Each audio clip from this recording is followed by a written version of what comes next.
Hi, and welcome back to this mini series that is for those of you who are finding it difficult to set new goals, who are finding it challenging to think about the big picture, and who potentially have lost vision and you've just lost the steam to dream. Yes, I know it sounds cheesy, it rhymes, and I like it.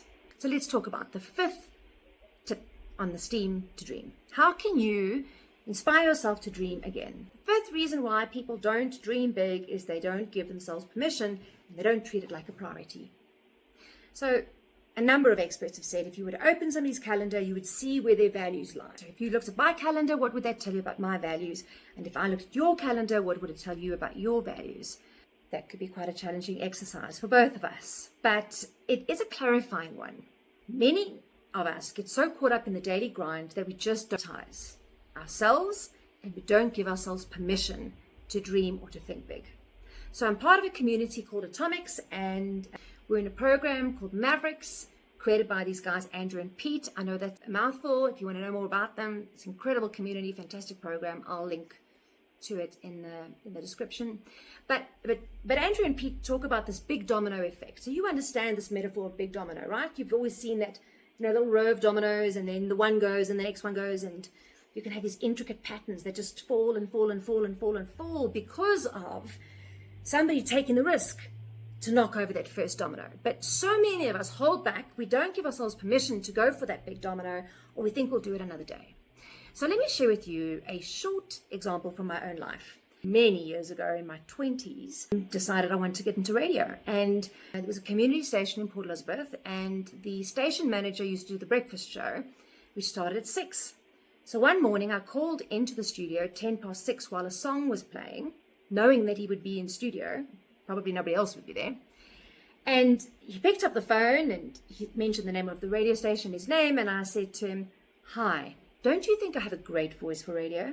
Now, folks, the truth is, there's nothing really special about my voice. And in fact, my friend Nico he's listening to this, is going to tell me I need to speak from my diaphragm. But you know what? The station manager was so impressed just by the guts. He thought he had to meet me. And I worked in radio for 4.5 years. I became the sales and marketing manager for another radio station. We turned that around from 100% donor-based to 100% advertiser-based in 18 months. That was a precursor to me becoming a professional speaker.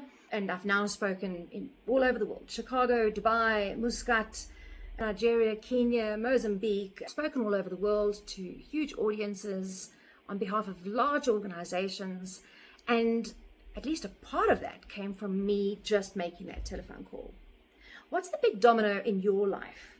What would be the one thing that if you moved that one lever, other things would come together? Maybe it's writing a book, maybe it's getting that qualification, maybe it's going 3 levels above in the business and saying, "Hey guys, I would like to stick my hand up.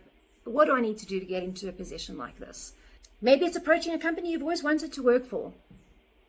I don't know what it looks like in your world, but I do know that if you don't prioritize dreaming, if you don't actually identify what a big domino would be in your world, and if you don't back yourself and give permission to reach for that big domino and set this ripple effect of actions so that you can gain momentum, then you're wasting precious time. So that's it. That's the fifth and final in the series. Simple, but I know these things have helped me. I hope they help you too. Let me know in the comments if they have been helpful, and let us know what your dreams are. I think just sharing it, putting it out there, whether it's in writing or in text, and sharing it could be a great first step.